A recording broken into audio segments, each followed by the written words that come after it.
안녕하세요. 저는 사기 결혼 당한 후 독신주의로 마음을 다잡고 사는 50대 여성입니다. 그래도 나름 나이 50대까지 살아오면서 착실하고 남 부끄러운 짓 안 하고 살았다고 생각했어요.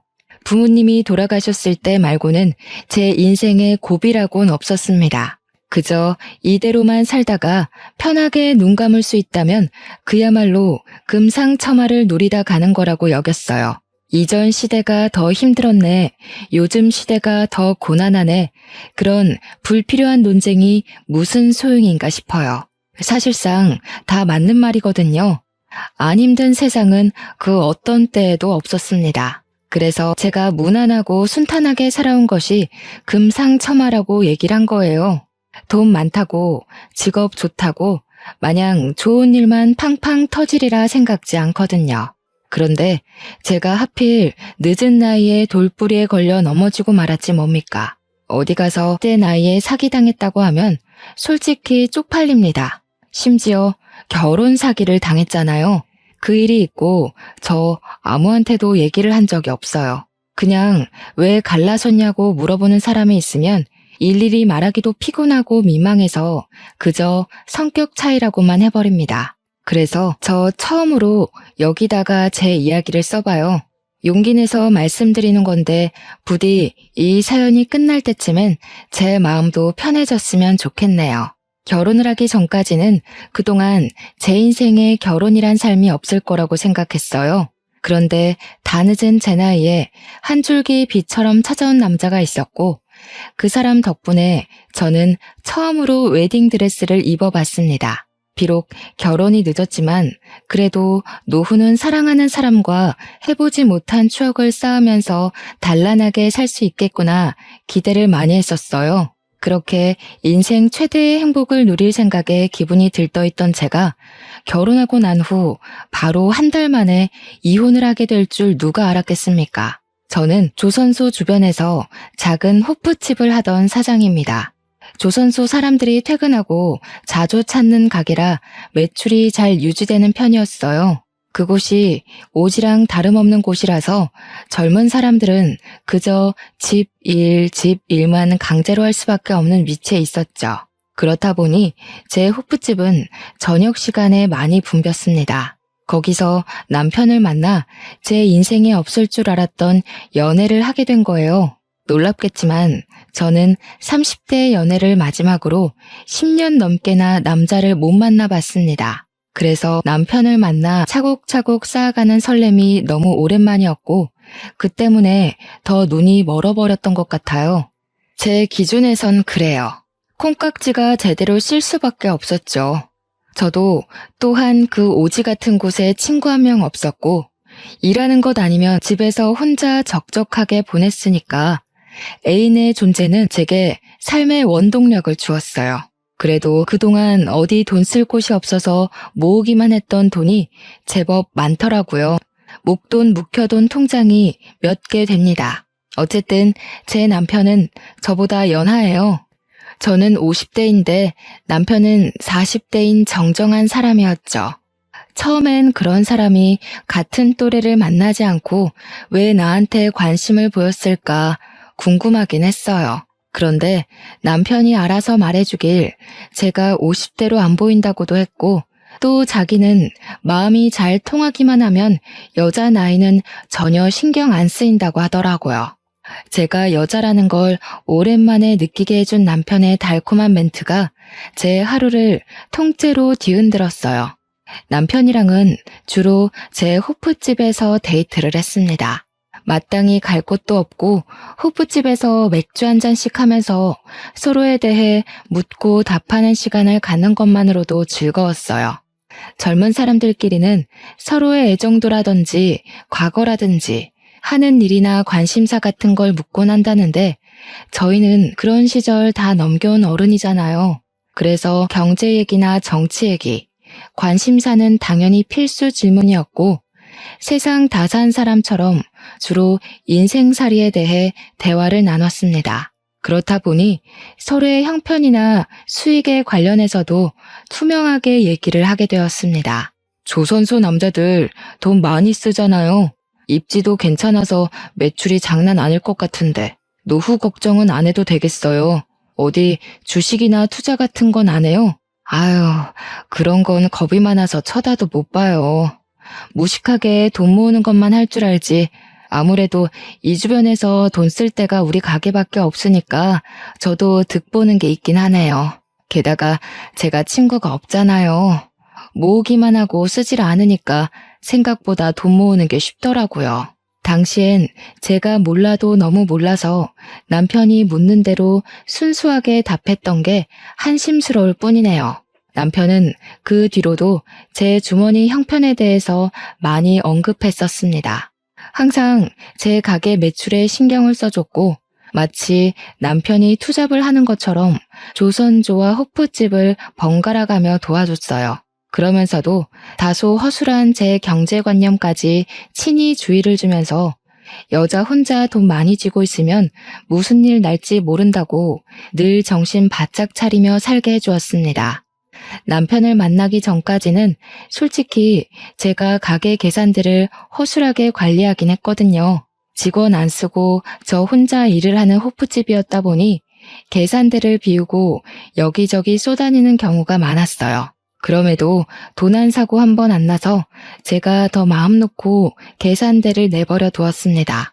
그런데 남편의 경고를 듣다 보니 그게 꽤 일리가 있었고 어쩌면 점주 입장에선 당연히 신경 써야 되는 부분이잖아요. 그동안 제가 사장으로서 잘해왔다기보단 늘 운이 따랐었기 때문에 범죄 사고 없이 끌고 왔다는 생각이 들었어요. 그래서 남편이 조언을 해준 뒤부터는 돈통을 정말 열심히 관리했고 웬만하면 계산대를 비우지 않았습니다. 비우더라도 계산대로 항상 신경을 두고서 일을 했어요. 그러면 남편이 퇴근하고 호프집으로 출근하면서 항상 잘했다고 칭찬을 해줍니다. 때인 분들은 아실 거예요.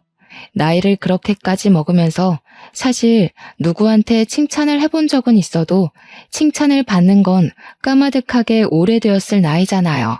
저도 마찬가지였습니다. 남편이 저더러 허투루 안 살고 돈 착실하게 모은 게 멋있다고 칭찬을 해줄 때도 많은 도파민이 분출되었어요.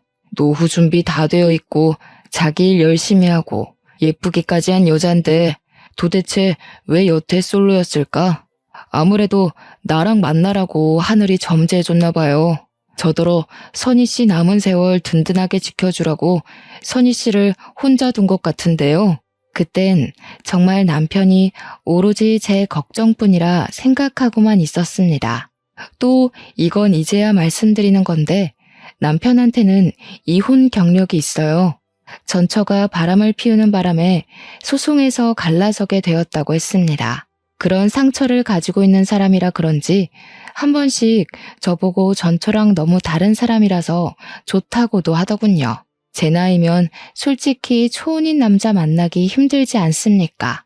남편이 한 번 갔다 온 사람이라고 해서 그게 제 마음에 걸림돌이가 되지는 않았어요. 그때만 해도 제가 남편한테 너무 빠져 있었고 저를 정신 차리게 해줄 가족이라든지 친구라든지 아무것도 없는 상태였거든요. 친오빠가 하나 있긴 한데 다른 지역에 살다 보니까 솔직히 명절에 얼굴 보는 것도 힘들어요. 벌써 안 보고 산 지가 한 3년은 되었습니다. 가끔 오빠가 문자로 안부 남겨주는데 가족끼리의 소통이 끝이에요. 그래서 남편이 제게 정식으로 청혼을 해주었을 때 저는 그렇게 생각했어요. 제게 친구가 생겼다고. 함께 인생을 즐길 수 있는 가족이 나타났다고 말이죠. 단순할지도 모를 청혼이 제게는 그런 여러 가지의 의미를 심어주었습니다. 저는 남편의 그런 뜨거운 마음이 고마웠고 이제 그만 외롭지 않게 사랑받고 살고 싶어서 남편의 청혼을 한 번에 응답했던 겁니다. 남편의 시부모는 돌아가신 데다가 외동이라서 인사드릴 어른이 없다고 했어요. 저도 부모님은 일찍 돌아가셨고 오빠만 있으니까 오빠한테만 인사를 시켜주려고 했습니다. 아마 오빠가 놀랄 거예요. 연락 뜸하다가 갑자기 결혼을 한다고 하면요. 그래도 제가 혼자 지내는 걸 걱정한 오빠는 저의 결혼을 환영해 줄 거라고 믿었습니다. 그런데 문제는 남편이 오빠 만나는 것 자체를 곤란해 하더라고요. 저더러 그냥 양가 인사 없이 결혼하면 안 되겠냐고 하는 거 아니겠어요? 그래도 결혼은 제법 큰 행사인데 친오빠 모르게 한다는 건 좀 그렇지 않을까요? 나도 오빠랑 엄청 오랜만에 만나는 거라 어색하긴 매한가지예요. 하룻밤 자고 오는 것도 아니고 잠깐 인사만 하는 건데 안 되겠어요? 그 말도 맞긴 해요. 그런데 내 생각은 우리가 20, 30대도 아니고 사실상 일찍 결혼하고 일찍 애를 낳았다면 양가 부모 입장으로 살만한 나이잖아요. 충분히 저희 알아서 인생을 결정지을 수 있는 나이인데 젊은 애들처럼 귀찮은 절차는 밟을 필요가 없지 않나 싶어서요. 남편은 나이 핑계를 대면서 양가 인사는 생략해도 될 것 같다는 의견을 피력했어요. 남편 말도 100번 이해해서 생각해보면 그럴듯하더라고요.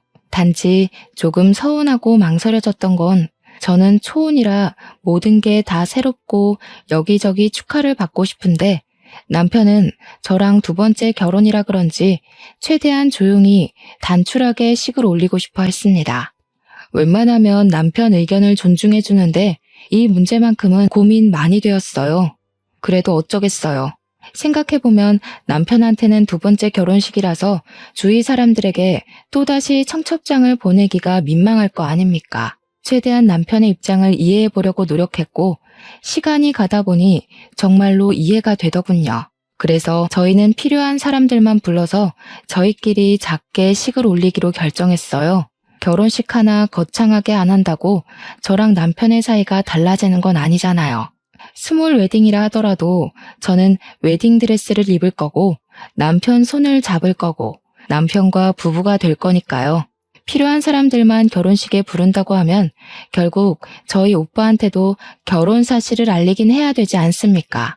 상견례의 목적이 아닌 청첩장을 덜컥 보내야 하는 상황인데 막상 연락을 하려고 하니까 제가 하나 걱정되는 게 있더라고요. 저희 오빠 성격이 조금 불같다는 겁니다. 젊을 때 운동을 하던 사람이었던지라 힘쓰는 것에는 세상에 무서운 게 없는 사람이에요. 그리고 또 가까울수록 서로 지킬 건 지켜야 하는 사람이고 초면이더라도 예의 없는 건 못 참은 사람이죠. 항상 오빠가 제게 먼저 연락을 줬지 제가 하는 경우는 잘 없었거든요. 그런데 이번에는 제가 먼저 그것도 결혼 문제로 연락을 했는데요. 오빠한테 나 결혼한다고 문자만 살짝 넣었습니다. 역시 오빠한테 바로 전화가 오더라고요. 전화를 받은 오빠의 목소리는 한 톤 높아져 있었습니다. 한시도 흥분을 가라앉히지 않고 남편에 대해 궁금한 걸 마구마구 묻기 시작하더군요. 무엇보다 제가 결혼하는 게 오빠한테는 좀 많이 놀라운 소식인 것 같았어요. 오빠 입장에서도 결혼 같은 거 안 할 줄 알았던 여동생이 다 늦은 나이에 결혼을 한다니까 제법 놀란 듯 했어요. 결국 오빠는 결혼 전에 남편 만나기를 고집부렸고 남편 안 보여주면 당장 찾아오겠다는 으름장 때문에 저는 결국 오빠 제안을 승낙할 수밖에 없었어요. 어차피 오빠가 찾아와 버리면 남편을 마주할 수밖에 없을 텐데 그렇게 만나는 것보다 정식으로 인사하는 자리가 낫잖아요. 이왕 이렇게 된 거 저도 오빠한테 남편을 보여주고 싶어서 어쩔 수 없이 이 사실을 남편한테 전달했습니다. 역시나 남편이 불편한 기색을 보이면서 표정을 어둡게 하더군요. 제가 멋대로 결정해서 미안하다고 했더니 어쩔 수 없다는 듯 알겠다고 허락해 줬습니다. 오빠가 혼자 우리가 있는 지역으로 내려와서 만나게 된 당일, 제 남편은 걱정했던 것보다 훨씬 더 오빠한테 잘 보였어요. 형님 하면서 살갑게 굴기도 했고 솔선수범 나서며 술잔도 사이좋게 기울였죠. 분위기가 좋게 시작해 좋게 끝나서 개인적으로 많이 안심을 했었습니다. 그런데 좋은 게 좋은 것이 아니었더라고요. 당시 그 자리에서는 별로 문제가 없었는데 기분 좋게 자리를 파하고 나서부터 그때 만남은 진짜 모습이 아니었다는 걸 알았어요. 남편은 그저 무사히 자리를 마무리해서 다행이라고 생각했는데 오빠는 전혀 아니었던 거죠. 다음날 제게 전화가 온 오빠한테서 정말 황당한 얘기를 들었습니다. 너 저 사람이랑 꼭 결혼해야겠어? 제대로 알아본 거 맞지? 아무래도 분위기가 수상해서 그래. 혹시 저 사람 이혼한 거 맞냐? 당연하지. 무슨 질문이 그래. 오빠, 그 사람 겨우 몇 시간 봤잖아. 뭘 얼마나 안다고 사람한테 수상하다는 말을 하냐? 듣는 내 생각도 좀 하지. 아니, 여자 손길에 길들여진 느낌이 들어서 입고 온 셔츠 각도 그렇고 손수건 챙겨 다니는 것도 그렇고 별걸 다 의심한다. 원래 깔끔한 사람이야. 나 오빠한테 결혼 허락받으려고 그 사람 소개해준 거 아니야. 우리 이미 결혼하기로 약속했고 날짜까지 잡았어. 나도 나이 먹은 어른이니까 이제부턴 내가 알아서 할게. 당시만 해도 저는 오빠가 남편에 대해 괜히 예민하게 돌려 생각한다고 봤어요. 세상에 완벽한 사람이 어딨겠어요? 오빠가 남편의 어떤 단점을 보고서 그런 부정적인 소리를 하는 건지 모르겠지만 누구나 단점은 있고 오빠가 느낀 남편의 단점을 저는 느끼지 못했으니 상관없다고 생각했습니다. 설령 남편에게 정말 단점이 있더라도 제게는 그게 단점이 아닐 수 있는 거잖아요. 나이를 먹으니까 남의 조언 듣는 것도 쉽지가 않더라고요. 제 인생 제가 책임질 수 있다고 생각했고 제 마음대로 해도 될 만한 나이라고 자만했던 게 아직도 후회스럽습니다. 그렇게 저랑 남편이 결혼식 날짜까지 향해 가는데 아무런 문제가 없었어요. 제가 결혼이 정말로 하고 싶었기 때문에 주위에서 주는 징조들을 눈 닫고 귀 닫고 그냥 모른 채 한 것도 있었을 겁니다. 그리고 드디어 다가온 결혼식 전날 밤. 한참 설레서 잠자리에 들기 직전까지 얼굴을 가꾸고 있었는데요. 오빠한테서 또 전화가 오는 거 아니겠습니까? 어딘가 모르게 받기가 꺼려졌지만 내일 친오빠도 하객으로 와야 하기 때문에 일단 전화를 받았어요. 그런데 오빠가 갑자기 올케언이 바꿔준다고 하면서 전화를 돌리는 거 아니겠습니까? 아가씨, 그 남자 혼전 순결에다 10시까지 통금 지킨다면서요.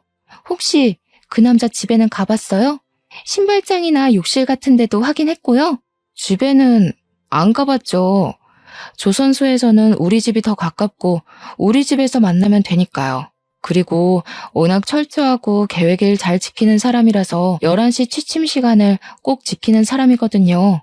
그런 사생활도 존중 안 해주고 어떻게 결혼하겠어요? 저 51살이에요, 언니. 아이고, 이를 어째. 당연히 남자 집을 가봤어야죠. 그분이 이혼까지 했다면서요. 보통 그러면 전처가 드나드는 흔적이 남아있을 수도 있어요. 내일 당장 결혼하는 사람한테 이런 소리 하기 미안한데 이혼남은 사전조사를 꼼꼼하게 해야 돼요. 저 지금 기분 나쁘려고 하거든요. 미안한 거 알면 그런 무례한 소리를 하지 마세요. 제 신랑이 그렇게 마음에 안 드시면 그냥 내일 오지 말던가요. 계속 꺼림칙하다고 얘기를 하는 그들에게 오히려 내가 더 기분이 상해서 전화를 끊어버렸습니다. 결혼식 전날인데도 제 결혼에 부정적인 말만 해대는 오빠랑 올케 언니가 좋게 보일 수가 없지 않습니까? 그래서 친오빠랑 올케 언니가 제 결혼식에 오는 건 기대를 안 했어요. 그런데 의외로 축하해주러 와줬더라고요. 저는 그렇게 결혼식을 올렸고 하객들에게 감사 인사를 전한 뒤 신혼여행을 떠났습니다. 신혼여행은 남편의 추천으로 몰디브로 갔어요. 날 밝은 시간부터 어둑해질 때까지 정말 즐겁게 놀았습니다. 그리고 야밤이 되었을 때 이제 그만 호텔방으로 돌아가려고 했는데 남편이 갑자기 보기 좋은 전망대가 하나 있다고 거기 들렸다가 돌아가자는 겁니다. 저희가 같이 계획한 코스에는 없는 장소라서 그냥 남편만 믿고 따라갔어요.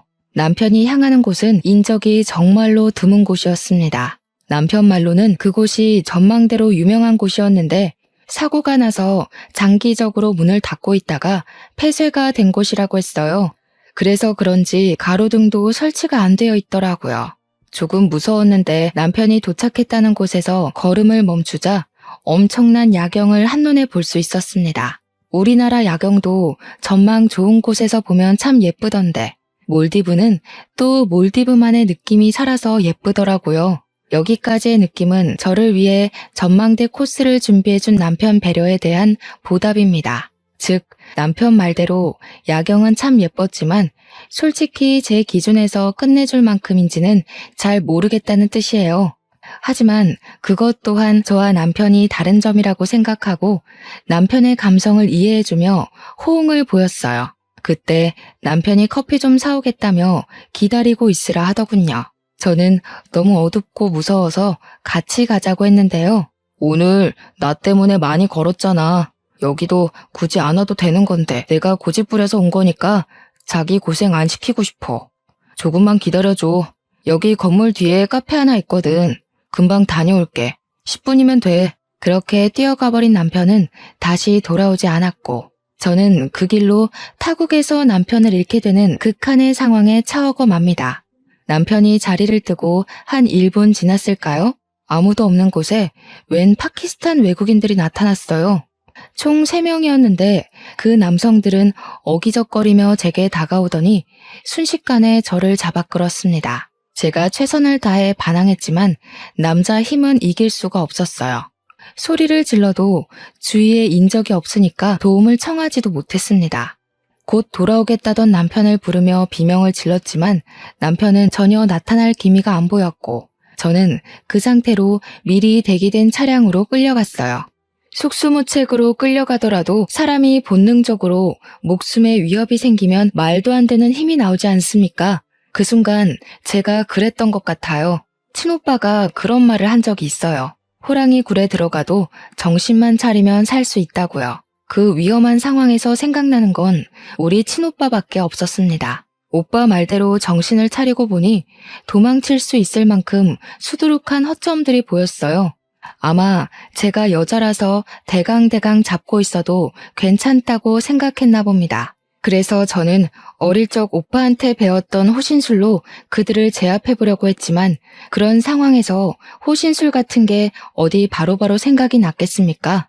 그냥 제 식대로 발등을 밟고 팔을 깨물고 들고 있던 가방으로 두들겨 패고 던져준 뒤에야 도망을 칠 수 있었어요. 그리고 남편이 있던 곳까지 불이 나게 돌아왔는데 카페에서 커피를 사온다는 남편은 아직도 없었습니다. 남편이 갔다는 카페 위치로 뛰어갔지만 이 주위에는 어디에도 커피 살 수 있는 카페가 없다는 걸 알았어요. 그때 정말 찰나의 순간으로 어떤 기억 하나가 떠올랐는데요. 호프집에서 조선소 직원들이 술에 취해 대화하는 걸 어쩔 수 없이 들은 적이 있었습니다. 내용이 동남아로 여자 팔아넘기는 브로커 역할을 하면 큰 돈을 한꺼번에 만질 수 있다면서 조선소 일하기 피곤한데 어디 여자 하나 잡아서 갖다 팔아버릴까 하는 소리들이었어요. 그날 하필 테이블도 거기밖에 없어서 좀 겁나더라고요.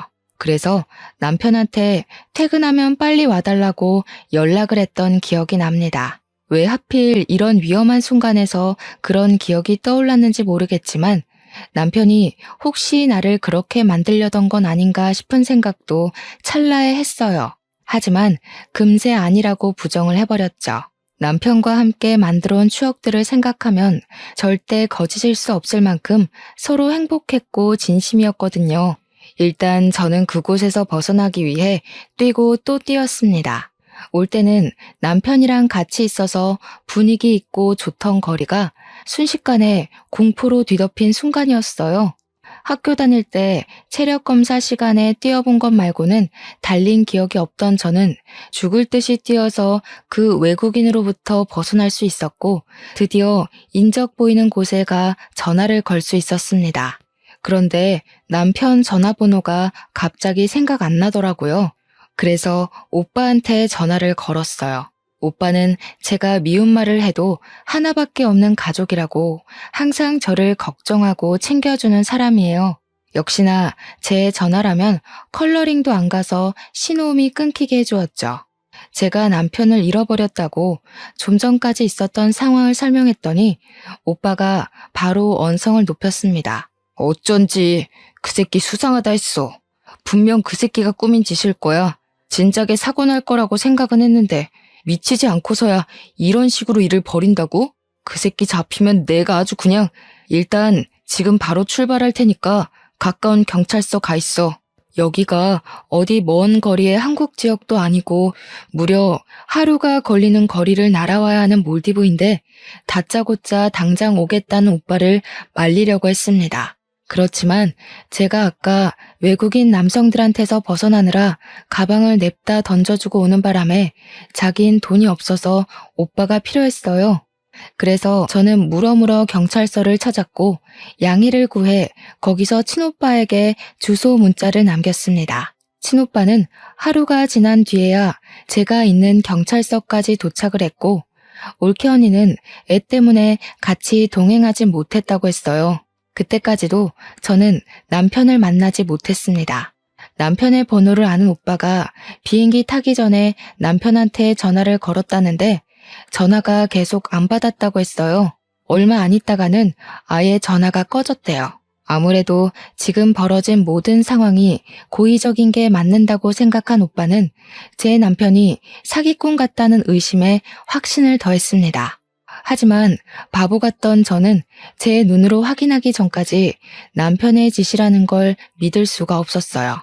어떻게 신혼여행 때 괴한의 습격을 받고 남편을 잃어서 경찰서에서 첫날 밤을 보내는 경험을 몰래카메라로 꾸미겠어요.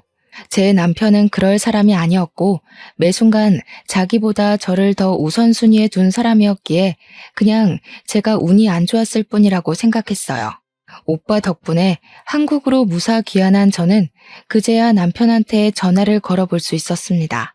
그런데 친오빠가 꺼져 있다고 한 순간부터 계속 폰이 꺼져 있었고 며칠 뒤에 신호가 가기 시작했을 땐 웬 모르는 사람이 받았습니다. 전화번호를 바꾼 것 같더라고요. 그제야 저는 친오빠 말대로 제가 사기를 당했다는 걸 받아들였어요. 그때가 무려 결혼식을 올린 지 한 달 후였습니다. 그 한 달이 지날 동안은 최대한 남편을 믿으려고 애썼습니다. 혹시 위험에 처한 건 아닐까?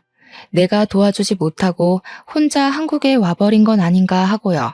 그런데 그건 그냥 제가 콩깍지가 덜 벗겨졌기 때문이었고 한심하게 미련이 남아있었기 때문이었어요. 저랑 남편은 신혼집도 구하지 않았습니다. 제가 살던 집이 3룸이었는데 조선소랑 가까워서 거기서 신혼을 차리기로 했었거든요. 그래서 미리 남편이 제 집에 들어와 같이 동거를 하고 있었어요. 그런데 이젠 남편은 없고 남편의 집만 덩그러니 제 옆에 남은 거였죠. 나중에 생각해보니 신혼집을 구하지 않은 것도 다 이유가 있었던 거예요. 저를 갖다 팔아버릴 생각을 했으니까 우리 공동 소유의 재산물은 하나도 만들지 않은 거였어요. 사기를 당했다니. 뒤늦게 닥쳐온 상실감과 배신감이 치밀어 올라 남편의 짐을 미친 듯이 잡아 던져버렸습니다. 옷을 발기발기 찢고 밟고 미친 사람처럼 소리를 지르기도 하다가 결국 눈물을 터뜨렸어요. 그 순간 제 무릎이 닿는 곳 밑으로 몰디브 여행 팸플릿이 깔려있는 게 보이더라고요. 제게는 악몽이 되어버린 몰디브를 생각하니 다시 화가 치밀어 올라서 그걸 찢어버리려고 했습니다. 그런데 팸플릿 사이에 다른 종이가 하나 끼워져 있더라고요. 그걸 자세히 봤더니 세상에나 거기서 제가 본 게 뭔 줄 아십니까? 제가 알고 있는 정보와는 다른 몰디브의 호텔 주소와 사진, 관광 명소, 몰디브에서 한국까지 왕복 시간 등이 남편 필기체로 정리가 된 종이었습니다. 여기서 제가 충격받았던 요점은 제가 알고 있는 정보와 다르다는 거예요. 남편이 찾아놓은 정보들은 저와 남편이 갔던 곳도 아니었고 예약했던 호텔도 아니었습니다. 항공편 승차 시간은 똑같았으나 거기 적힌 티켓 가격은 1인의 몫이었어요. 이때만 해도 남편이 제게 얼마나 더한 밑바닥을 보여주게 될지는 감히 상상도 못했어요. 그 사이 실종 신고해놨던 경찰한테서 연락이 와 더는 다른 생각을 못했던 것도 있었습니다.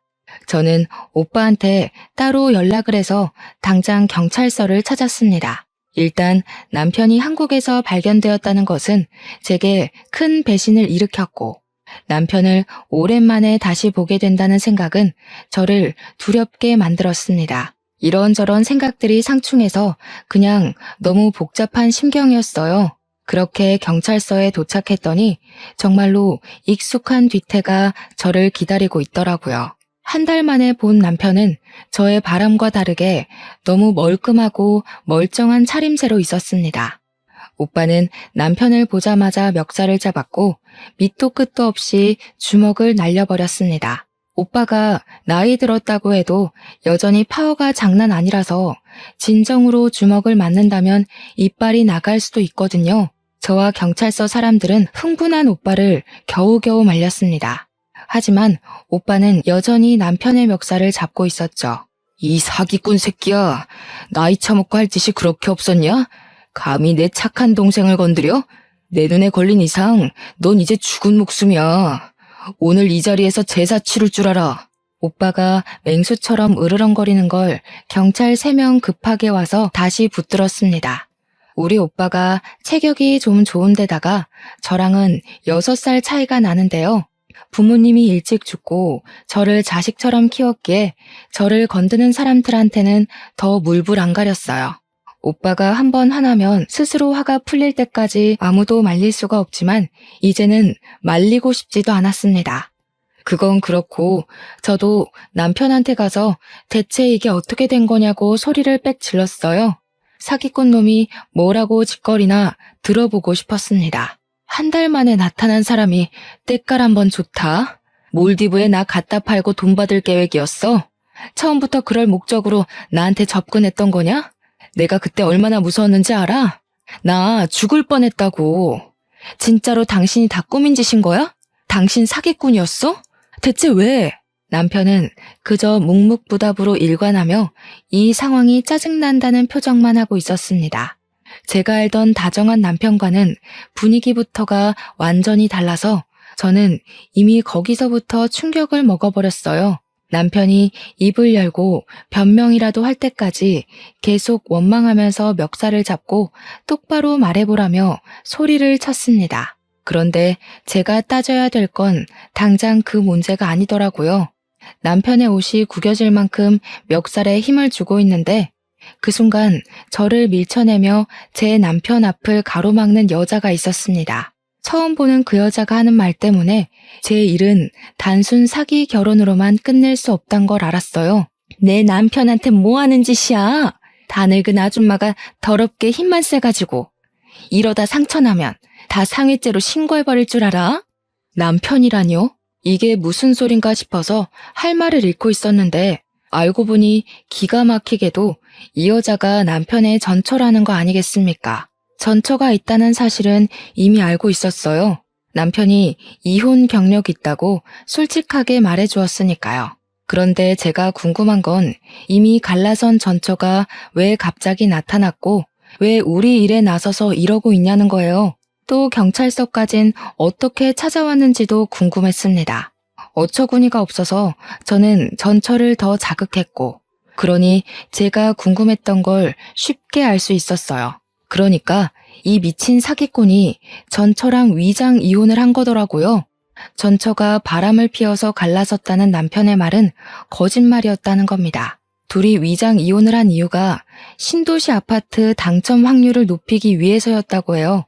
무주택 자격을 맞추기 위해 위장 이혼이란 방법을 택했고 전처가 청약 당첨이 되길 기다리는 동안 남편이란 새끼는 바깥을 나돌며 돈이 되는 다른 수단을 찾고 다녔던 겁니다. 그러면서 조선소를 전전하던 중에 저를 발견했고 조선소에 취직해 제게 접근을 했다네요. 처음에는 저를 어디다 팔 생각은 못했대요. 그냥 제 돈을 훔칠 생각이었다고만 했습니다. 그런데 제가 지난번 브로커 얘기를 하는 테이블 때문에 무서우니까 남편한테 퇴근하면 바로 오라고 한 적 있었다고 했잖아요. 그 얘기를 듣고 저를 팔 생각을 했다는 거 아니겠습니까? 그래서 남편이 저랑 혼인신고는 안 하고 결혼식만 올렸던 거고 일부러 사람도 초청 안 했고 다음날 해외에다 돈 받고 팔아버린 거래요. 이렇게까지 자세히 들을 수 있었던 건 전처의 행동을 수상쩍게 생각한 형사가 그 자리에서 바로 조사를 들어갔기 때문이었습니다. 그래서 저를 팔아 받은 돈이 얼마냐 했더니 3천만 원이래요. 그런데 제가 도망을 치는 바람에 남편은 졸지에 돈만 떼먹은 도둑놈이 되어서 한국 귀환하자마자 도망자 신세로 돌아다녔다 했습니다. 사채한테 쫓기는 사람은 봤어도 외국인 집단에게 쫓기는 사람은 또 처음 봤네요. 아주 이 부부 사기꾼들한테 콩밥을 처먹일 수 있다면 무슨 짓을 다 하겠다고 경찰에게 부탁을 했습니다. 제발 씨알도 빼먹지 말고 다 밝혀내달라고 했죠.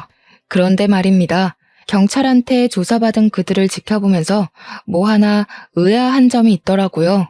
몰디브를 간 건 저와 남편인데 경찰이 남편뿐만 아니라 전처까지도 몰디브에 있었던 알리바이를 묻더라고요. 왜 방향이 그렇게 흘러가지 싶어서 물어봤더니 글쎄 이 전처도 저랑 남편이 신혼여행 떠나는 날 같은 비행기를 탔다는 거 아니겠습니까? 그 순간 경찰서 오기 전 집에서 봤던 남편 필기들이 떠올랐어요.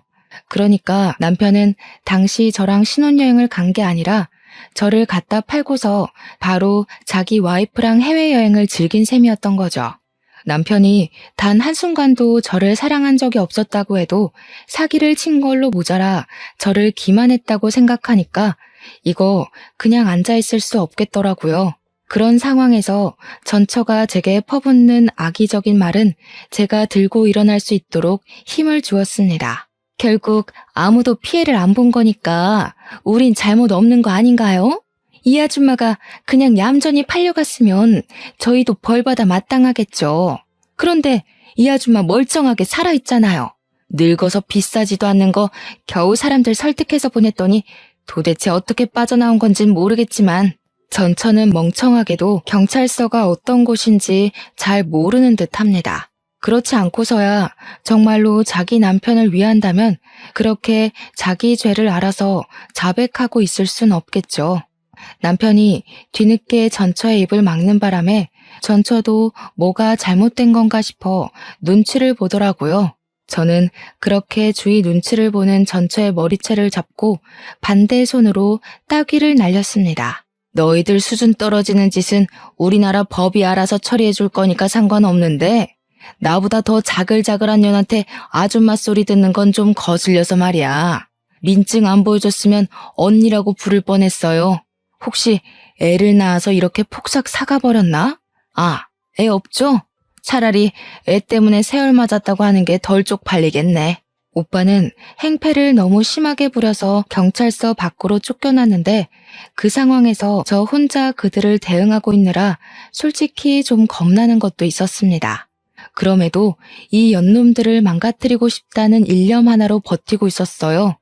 제가 전처의 뺨을 날려버리니까 저를 쳐다도 안 보던 남편이 눈에 쌍심지를 켜고 제게 소리를 쳤습니다. 이 여자가 감히 누굴 때려? 미쳤어? 늙으려면 곱게 늙을 것이지 개념이 없냐? 그렇게 억울하고 분하면 내가 던진 미끼에 걸리지를 말았어야지. 당신이 무능해서 속아 넘어간 걸 이제 와서 누구한테 화풀이야? 아, 이제 들으니까 확실히 단념하게 되더라고요. 저는 남편한테 그저 갖다 팔아야 되는 물건뿐이었던 거예요. 더 참지 못한 저는 남편을 쳐버렸어요. 우리 오빠가 체격이 좋다고 했잖아요. 왕년에 레슬링 선수로 뛰었고 한때 관장도 했던 사람입니다. 제가 한창 젊을 때는 오빠한테 한 번씩 운동을 배웠는데요. 그때만큼은 아니지만 젊을 때 미리 몸을 만들어놔서 아줌마 나이가 되었어도 운동신경 하나는 좋았습니다. 그러니 고작 여자 발차기 한 방에 남편이 구부러졌겠죠. 그리고 그때 제게 또 덤벼드는 전처의 머리를 잡았어요. 그러자 전처가 그대로 넘어져 버리더군요. 그리고 저는 손을 털며 한마디 해주었죠. 궁상 맞은 네 남편 끼고 살려면 그쪽 꼴 간수도 잘해야겠어. 저 사기꾼이 나더러 뭘 아는지 알아? 자기는 뱃살 흘러내리고 팔뚝 처지는 여자 구역질 난다고 전에 만난 여자가 딱 그런 몸인데 매일 보긴 힘들었다고 하더라. 아무래도 그쪽 얘기 같은데 딴 데 안 팔려가려면 몸 관리 좀 해. 제가 발끝으로 전처 뱃살을 건드리고 팔뚝을 툭툭 밀자 얼굴 붉어진 전처가 남편을 확 째려봤습니다. 남편은 아니라고 모함이라고 소리쳤는데요. 그래도 팔은 안으로 굽는 건지 전처가 남편의 변명을 믿어주더라고요. 그러면서 제게 쭈글탱이 할망구라고 역정을 냈습니다. 그래서 그쪽은 쭈글탱이 할망구보다 더 할망구 같은 몸뚱어리를 달고 있나? 민낯이 아주 검버섯 투성이네.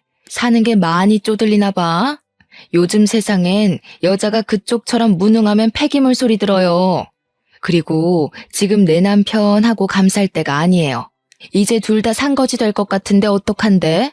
아이고 애쓴다 애써. 그러면 자기가 장난감 주제였다는 게 좀 위안되나 봐? 어떻게든 우리 남편 뺏고 싶어서 발악하는 것 같은데 꿈도 크시네요. 장난인 줄 아나 보네. 법률상 그쪽들은 이혼 상태 아닌가? 나랑은 사실혼 관계인데 그럼 그쪽은 그냥 불륜여꼴 아니겠니? 소송이 되겠지? 너 사랑하는 남편도 소송당해서 위자료 물게 생겼는데 어쩌냐? 게다가 브로커집까지 자처했잖아. 처벌까지 받겠다? 그래도 저 사기꾼 새끼가 알거지라서 재산 분할은 안 되겠네. 그 정도는 내가 주는 팁이라고 생각해. 제 말에 번뜩 정신 차린 건 전처보다는 남편이었습니다. 남편이 순식간에 순한 표정으로 돌변하더니 전처를 밀치고 제 앞에 무릎을 꿇었어요. 나 진짜 당신한테 진심이었어. 저 여자가 시켜서 어쩔 수 없이 한 거야. 나 그냥 당신이랑 결혼하면 안 될까? 아니지. 우리 아직 혼인 관계잖아. 저 여자랑은 이혼한 상태니까 그냥 갖다 버리면 그만이야. 내가 실수했어. 한 번만 용서해줘, 어? 아, 예. 그런 사람이 아까 전까지 전현 뒤에 숨어서 잘도 모른 척 하세요? 계속 그렇게 비굴하세요. 죽을 때까지 돈에 쫓기다가 눈 감는 게 어떤 기분인지 즐기면서 평생 후회했으면 좋겠네요. 남편이 찌질하게 전처 탓으로 돌리기 시작하자 충격받은 전처가 남편한테 따지기 시작했고 그때부턴 둘만의 불파티였습니다. 저는 경찰서에 있는 김에 소송장들을 써서 바로 제출했고 그 둘이서 파티를 즐기라고 하고 나와버렸어요. 오빠가 어떻게 됐냐고 묻는 소리에 제가 차근차근 잘 처리하고 나왔다고 안심시켜 주었습니다. 그리곤 오빠한테 사과를 했어요. 남자의 눈이 멀어서 가족의 조언을 무시했던 건 명백히 제 잘못이고 제가 못났던 부분인 걸 인정하니까요. 오빠는 그저 괜찮다고만 해주었습니다. 그리고 저더러 조선소 주변은 위험하니까 이제 그만 서울로 오라고 하더군요. 그래서 현재는 서울 부동산을 알아보고 있는 중이에요. 호프집 말고 다른 가게를 해볼까 싶거든요. 저희 올케 언니가 희한하게 칼국수를 기가 막히게 잘해요. 올케 언니 만날 때마다 얻어먹고 오는데 아무래도 장사 마인드 때문인지 이걸로 돈을 벌어보고 싶더라고요. 올케 언니한테 물어보니까 다행히 언니가 긍정적인 답변을 주었습니다. 이번 일로 인해서 오빠 식구들을 오랜만에 보게 되었는데 살다 보니 정말 가족이 최고더라고요. 아마 앞으로 남은 생은 서로에게 노력하고 존중하면서 가깝게 지내도록 노력하지 않을까 싶어요. 제 인생에 결혼이란 순간이 있었나 싶을 만큼 스쳐가듯 지나간 경험이었지만 그래도 한 번쯤 웨딩드레스를 입었던 기억이 있는 건 나쁘지 않더라고요. 지금도 저희 집에는 저 혼자 나온 웨딩 사진을 액자로 만들어서 세워뒀어요. 그리고 앞으로는 아마 가족들이랑만 지낼 것 같아요.